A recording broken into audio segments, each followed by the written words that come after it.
when I said it before. It's called I Have Been the Bad Guy, Neuroqueer Self-Realizations in the Algorithmic Age. It's funny because originally, because my dissertation at the end was called the end part, like the subtitle, I decided to change it at the last minute to Neuroqueer Self-Realizations in the Algorithmic Environment, because obviously anyone that studies algorithms knows that they are, what defines this age. But also, I think it's important just as much to not forget that we're still in an ongoing pandemic that is exploiting, sickening, disabling, and killing us all. So I'm using basically the algorithmic age and the algorithmic environment age post 2020. I'm using them basically synonymously.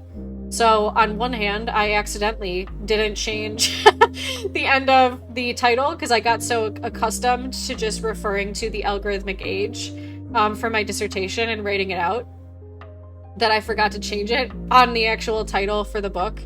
But in the cover, it says environment, and on the website itself, it says age. So, like I said, know that it is basically synonymous to me because it describes the exact same era, regardless of what we call it, after March 2020.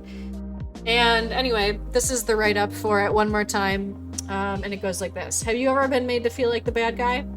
Dr. Bird has too. In this brief memoir, they reveal secrets about their life that they have kept hidden for over 30 years, regarding compulsory heterosexuality, repressed, unexplored queernesses, and the late-in life realization that turns out they're #actually autistic.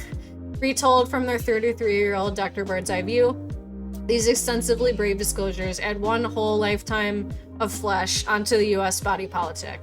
This timely manuscript illuminates, historicizes, and contextualizes the fucking fact that autism is not just a trend taking off on TikTok recently, but that there are massive neuroqueer self-realizations happening worldwide in the algorithmic environment. Environment plus virus equals environment. Oh, thank you, Kyle.